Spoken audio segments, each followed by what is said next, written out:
Thank you, Mr. Chair. How much time do we have? We are supposed to adjourn, I will suspend. tell you what time. Thank you. Thank you, Go ahead. Mr. Chair. Tama ho yun. Marami po akong tanong. So, I'll just maximize until when we need to stop. Opo. Attorney, Actually have more than 25 minutes unless somebody comes out. So go ahead. thank you, Make Mr. our Chair. day. Attorney Argusino, I respect your feelings and emotions because I know exactly what it feels to be falsely charged. But I don't think I can commiserate with you now dahil hindi pa ho ako kumbinsido na inosente kayo sa usapin na to. Pero ang nakakainis na naman po sa stance nyo is that kayong dalawa ni Attorney Robles, you were caught red-handed, so to speak, and then meron sinasabi ka po kanina na at least ngayon kami nagbibuild ng case against Mr. Lam, Jack Lam, dahil yung previous administration, hindi ho ginawa yan. Pwede ho ba iwasan natin yan na binabaliktad nyo palagi ang mga kwento nyo? Wag po kayong gaya-gaya sa dati nyong boss na you know, banat, bawi, na hindi muna sigurado sa mga sinasabi. President Trump? No, sir. What are you talking about? I'm referring to the Secretary of Justice. Ah, okay. That's their former boss. Babaliktarin nyo yung kwento sa bilibid drug trade. Ako yung nag-raid, binaliktad. Ito na naman, kayo yung nahuli. And then isisisi nyo sa previous administration. And when you talk about previous administration, you are certainly also, I think, implying that the former Secretary of Justice is somewhat remiss. But I'm not gonna belabor on that because of the lack of time. Now, punta po tayo sa November 26. But before that, tama ho siya, Chair, Senator Gordon. Common denominator po, mga bedans tayo. Pangulo, Present Secretary of Justice, former Secretary of Justice, kayo rin po. Nakakahiya ho talaga ngayon sa institusyon natin na ganyan ang nangyayari. Now, it's either both of you are too stupid or too corrupt. Stupid. May daladalang bags. At alam nyo naman yan, the CCTVs in that particular area are all over. You will play along because yung sinasabi nyong iimbestigahan na wala naman talaga kayong authority to investigate or to corrupt. You have to convince us that it's not the second. Between too corrupt and too stupid, I don't know which one you would choose. Doon po tayo sa November 26. Yung nag-meet po kayo doon sa Shangri-La sa Bonifacio Global City. Doon po kayo, Attorney Argusino, when Sombero allegedly made the implied bribery offer to the Secretary of Justice? You were there, correct? Yes, Your Honor. And yung sinasabing implied bribery offer from Sombero, representing Jack Lam, who was also there, ay yung maghahanap ng bagong padrino dahil matagal-tagal na nagkaroon siya ng so-called padrino. Narinig niyo po yon? Yes, Your Honor. Ano po ba yung immediate reaction ni Secretary Aguirre? Tinabi niya po ni Sombero nung latter part na po, Your Honor. Kaya bigla ho siyang napatayo. So, Nagsimula ho siya doon sa discussion na gusto magpa-release ng then magbabayad daw. kasi si sabi Jack po, Lam ng- the Secretary of Justice was just there about 10 minutes or so. That's correct. So medyo Your Honor. sandali lang. That's correct. Pero yung pala yung nangyari, there is this implied bribery offer. Naghahanap ng so-called bagong padrino dahil matagal-tagal na. So sa tingin niyo po, based sa reaction ni Secretary Aguirre, he felt insulted? Did he manifest his displeasure In front of you, in front of Sumbero, in front of Jack Lam. Yun ho yung tingin ko po sa kanya nung panahon na yan, Your Honor. Na-offend po siya. Na-offend siya.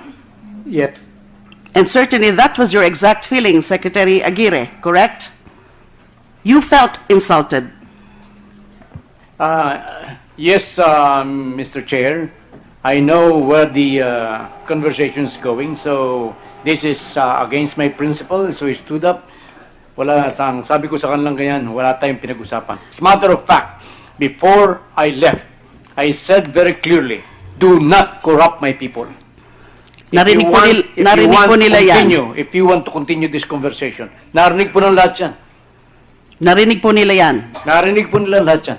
Yung nandun sa loob ng kwarto. At sinabi nyo nga po, makulit daw po itong si Mr. Sumbero.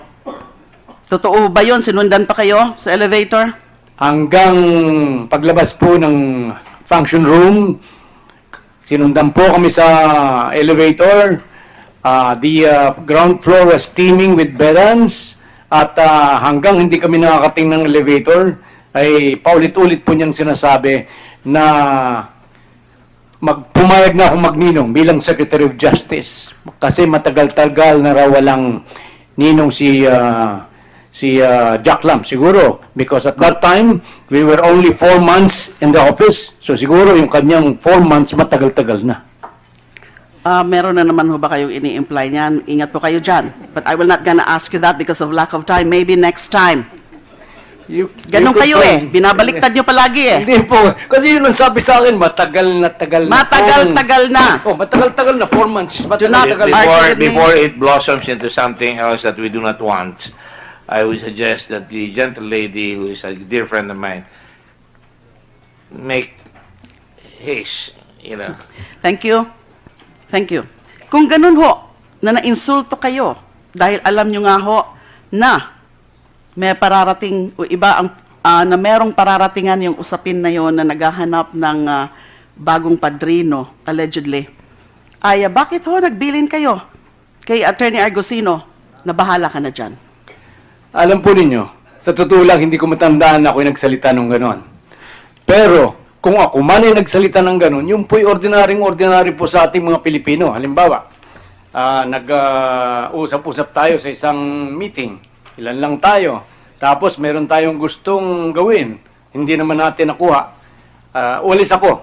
Bahala nga kayo dyan. Ganun lamang po yun. Attorney Walang Argusino. mali siya po doon. Attorney Argusino, sinabi mo, narinig mo yun mismo, yung sinasabing indirect bribery offer. At sinabi mo rin, yung itsura na ni Secretary Aguirre ay na-insulto. So bakit nagpaiwan ka? Your Honor, umalis na rin ho ako after 5 minutes. Pero di ba, in that 5 minutes, dito po sa complaint affidavit ni Mr. Sumbero, paragraph 26, I returned to our meeting place and there, outside of the VIP room of High Street Cafe, Associate Commissioner Al reiterated his demand. Itong sinasabi niya dito, nung nakaalis na si SOJ, dahil nga pumunta na siya dun sa event. Correct? In the same hotel. I returned to our meeting place and there, outside the VIP room of High Street Cafe, Associate Commissioner Al, this refers to you, reiterated his demand and told me, quote, marami yan. May nakarating na offer na 37 pero hindi kami umano. Anong sa tingin mo? Magkano? I replied to him, hindi ko alam ang anong idea mo. Next paragraph, paragraph 27, he replied, referring to you, ikaw, what is your suggestion? I responded, wala akong idea. He replied, again, referring to you, pwede bang 100? I told him, sasabihin ko. You deny that? There was an exchange of this mention about certain amounts after, Yes. immediately after, your former boss left that place. Yes, Your Honor, I denied that. Kasi, Your Honor, I just met Jack Lam for the first time. I just met for the first time yung dalawa pong interpreters. And it's only the second time na na-meet ko ho si Sumbero. So, coming from that 10-minute conversation, hindi ko ho maisip na the first words that would come into my mind is, magkano ang meron dito? Hindi ko po masasabi yun, Your Honor. 10 minutes lang po yun. And then parating nga po si Secretary Aguirre. And So- yet, even after that, nakipag-meeting pa rin kayo that same night. Yes, Your Honor. And ilang oras hanggang umaga. And doon ang nangyari yung pagbigay ng una muna 2, then 3 bags, naging 5, umalis kayo, kitang-kita, dala nyo yung mga bags. So what was that? I mean, kakasabi nyo pa lang that your former boss exhibited some displeasure nung merong indirect bribery offer. Pero nakipag-meeting pa rin kayo after that supposedly brief meeting at the Siang Bonifacio Global City. Actually, yun na nga po yung gusto ko po talagang malaman. Kasi bago ho ako kay Presidente Duterte, gusto kong malaman bakit ganito yung tema ng pag-uusap ni Wally Sumbero. Dahil si Wally po, product ko kasi ng, I'm sorry to say, Your Honor, product ko kasi siya ng previous administration. So, but I'm not accusing anyone, Your Honor. So, doon po ako nag-start na sabi ko, anong meron dito? Alamin natin lahat yan kay Mr. Sumbero, ha? Ano yung Marami mga pong ibig salamat, sabihin Your yan na mga matagal-tagal na walang padrino, etc. And then yung sinasabi mo na bata siya ng previous administration. Ingat kayo sa mga ganyang statement nyo, ha? Wala Now, pa akong next. sinasabihan, Your Honor. Okay, Secretary Aguirre, Yes, Mr. Chair. did I get you right nung sinabi niyo po kanina that the very first time that you learned about the extortion or alleged extortion activities of your two previous associate commissioners, BI associate commissioners, was December 9? That was December 9 when I first met with Jack Lam when I went to the NBI. And at any rate, Jack Your- Lam or I'm sorry, Sumbero? Sumbero. May I read for the record, because Wally Sumbero, we were asking about him, texted me at 10:55 in the morning. And may I read for the record with the That is confirmation? today? That's today. Today. May I be- Go ahead, please. Sir, for the record, I'm watching the hearing. I have the same words as General Kalima texted you. I'm clearing you of any knowledge on this extortion scandal. I will be working on my best to attend the hearing. I already sent letter to Senator Gordon today. TY po. Noted, but we will ask him again. As Secretary Aguirre, so September 9 nyo po, I'm sorry, December 9 nyo, first time ever na meron ngang extortion activities yung dalawang BI Associate Commissioner. Kasi yung una nyo pong siniwalat sa media ay yung tungkol nga dun sa indirect or yung implied bribery offer. Correct? That's right po. And therefore, wala kayong kaalam-alam dun sa yung supposedly nangyayari na mga whatever negotiation between them and Wally Sumbero Meron na until po. December 9. Meron na po, before December 9. Kumakalat na po ang balitang mayroong nangyaring ganun. Pero, But the first time I talked to Sombero, in order to get it straight from his mouth, was December 9. to Mr. Sumbero. That's But- right. But you never talked to General Kalima or to Commissioner Morente about it, considering Actually- that these two associate commissioners, former associate commissioners, were the various subordinates also, direct subordinates of Commissioner Morente. We were texting with General Kalima.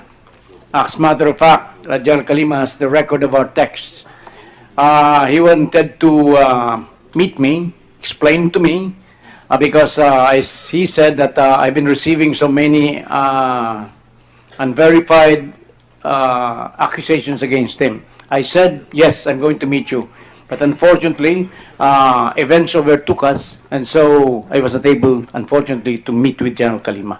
So it I was, think I am also... so it was not really a refusal on your part to meet with General Kalima. It's just that probably you did not have the opportunity to meet with him. That's what I wanted to say, that it is not, as a matter of fact, the text, the phone records of General Kalima would show that I agreed to meet him, but events overtook us. And we were not fortunate to I'll meet.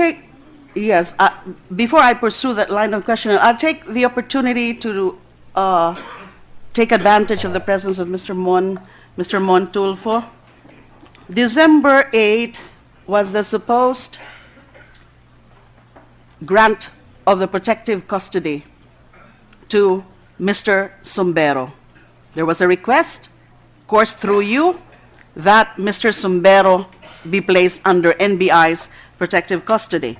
And it was on the very same day also that there was this conversation between and among the BI Associate Commissioners, nung una si Mr. Robles pa lang, with General Calima and then Commissioner Morente. Yun nga yung supposed confrontation. That's why General Calima felt constrained or compelled to call Mon Tulfo. Alin po ang nauna?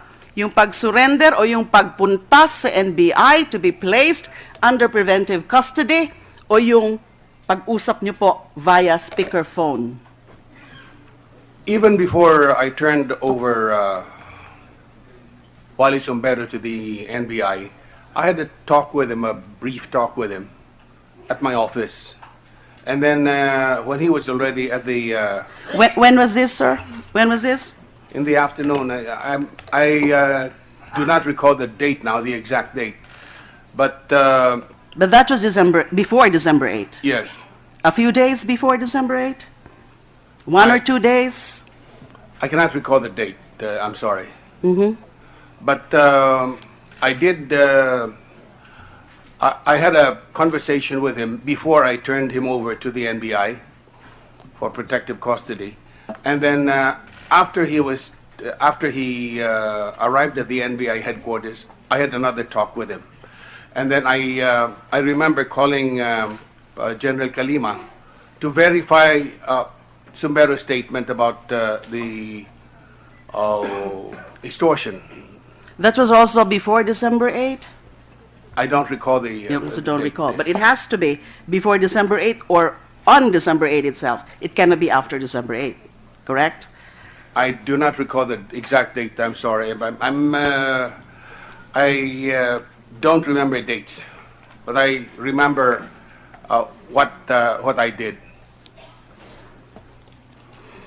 There are insinuations coming from both former associate commissioners that General Calima, Sombero, and yourself are trying to blackmail, or were trying to blackmail them in exchange for not proceeding with coming out with an expose. You're a media person, and you are known to be doing exposés, and I suppose that was your intention, that you're gonna expose the information that you got from both Mr. Sombero and General Calima. My intention in calling General Calima was to make verification on the statements of Wally Sombero to me that there was extortion that happened. So it was first Sombero who told you about the extortion activities of these two associate commissioners. Yes, Your Honor. And you called General Calima to verify. Yes, Your Honor. And during that confrontation, General Calima was there, Commissioner was there, and the Associate Commissioner was there. It was sort of further corroborative? I didn't know that they were there. I didn't know that. I thought that I was just talking to General Calima. When he called you on December 8. Correct? What I know is that I called him twice. First to verify, and then second to ask him why he didn't arrest on the spot the two BI commissioners after they received the 50 million pesos. After they received. So on Yes. December 8, you didn't know that when General Calima was talking to you via speakerphone? I didn't know. I you, had no You idea. did not know that you are being talked to via speakerphone. I didn't. And you didn't know that in that very moment, Commissioner Morente was there, and so was Attorney Robles. I had no idea. You had no idea. So what exactly did you tell each other? I told, first I told General Kalima, I congratulated General Kalima over the expose or the discovery of the extortion.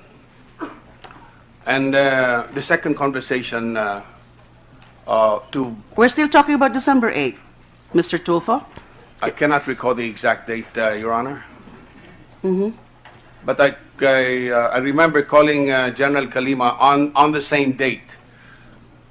Did you tell General Kalima that you intend to expose Yes, Your Honor. the two commissioners you called in your column as rapacious? Yes, Your Honor. And General Kalima knew about that. Of course, because I had a conversation with him. Attorney Robles, nandun ka, di ba? Yes, Mr. Chair. So para bang, kaya nga confrontation kasi para bang dun sa'yo sinabi ni General Kalima na we have the goods on you. Yes, Mr. Chair. Was that your impression? That there were the goods that General Kalima It all started from...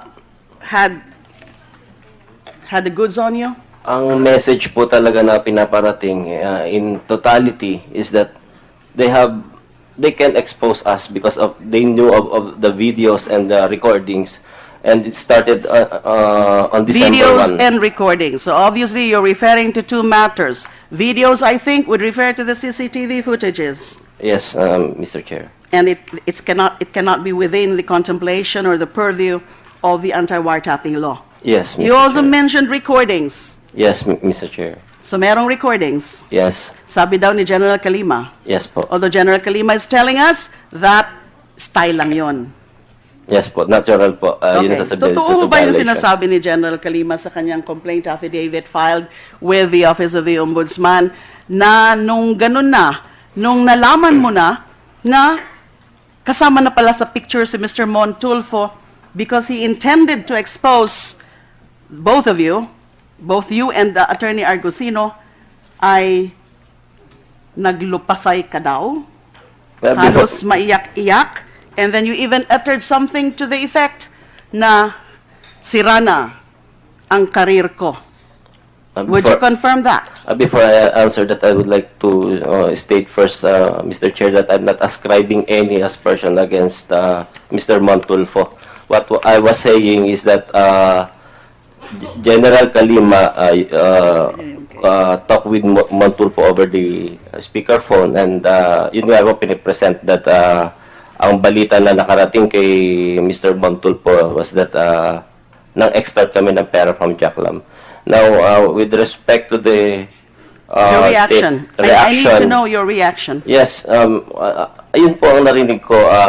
Takot na po ako noon because it started from December 1 yung pananakot po o how General Kalima described it as he is operating on our fears.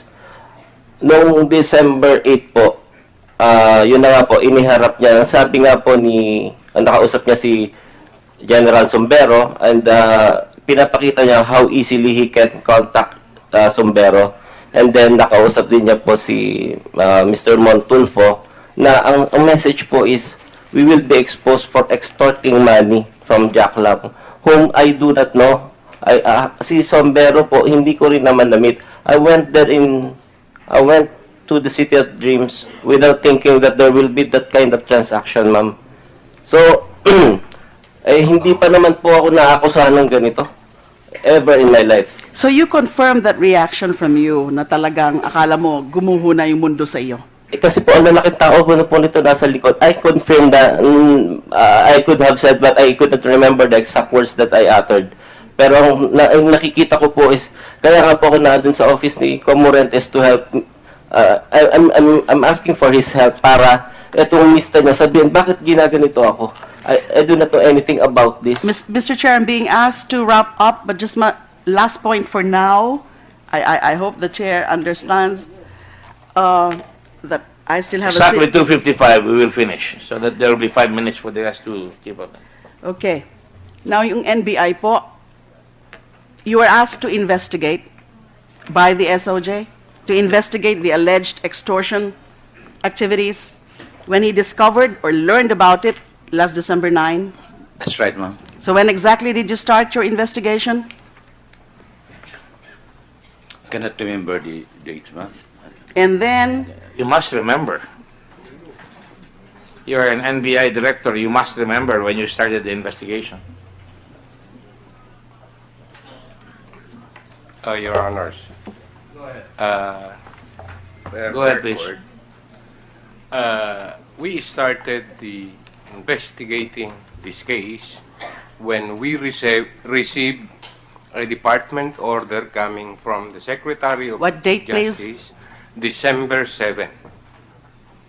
So that was the first department order. are you we sure it's received. December 7? We just heard earlier the secretary saying that he learned about it December 9. As per I think, record- excuse me, Secretary? it is not very accurate. I said I talked to Sumber on December 9, but I said I was hearing about, I've been hearing about this extortion or bribery try even before. We check our records. I think we submitted our memorandum order for the NBA to investigate about December Mr. Secretary, how before is before? December 8. September 8. Department order number 896. And to the December effect, 8, December 8. and what does the order say? NBI Director Giran is directed to conduct investigation and case build-up to determine criminal liability or possible violation of laws in relation to the purported bribery or extortion as the case may be, by or against Jack Lam, by the Bureau of Immigration Commissioners, officials, employees, and private individuals in collusion with civil servants. So in that particular department order, I'm sorry, Mr. Chair, in that particular department order directing the NBI to conduct an investigation, you were not really referring to both associate commissioners. It was sort of a general order for them to investigate. We are just investigating. I could not point out in making this order to anybody. I said investigate everybody, all commissioners. My standing question Mr. Secretary, was when exactly did you learn about the involvement or possible involvement of attorneys Argusino and Robles? And as you answered previously, earlier, that it was on December 9. December 9, because I talked to Wally Sombero in the morning. I talked to the two commissioners in the evening of December 9. So that's December 9. But Both you issued, December but 9. you have, in fact, an earlier memorandum directing the NBI to investigate. When you issued that department order to the NBI, did you know already that those who are possibly involved in the extortion and bribery allegations are these two gentlemen? No, because we are just investigating. Per Sombrero, it was the two commissioners. Per the two commissioners, when I talked to them in the evening, they said that they were being framed up by Sombrero and company. But on December 8, it is just, I'm just ordering the investigation. Otherwise, if I know already, then I will not longer anymore for the NBA to investigate. It was a general order Precisely, because of what you've been hearing. Precisely, Your Honor. Now, in the complaint, complaint filed by the NBI, we have been furnished, Mr. Chair, a copy of that, and this was filed only last January 27 before the Office of the Ombudsman, and you, in fact, recommended for prosecution not only the two former BI Associate Commissioners, but also the other personalities, General Zumbero, General Kalima, and Jack Lam. So, ibig sabihin, hindi nyo pinapaniwalaan pareho yung mga version ng dalawang kampo. Kasi meron din hong version sila General Kalima. Di ho ba? Na that was supposed to be a counter-intelligence operations with the clearance of Commissioner Morente.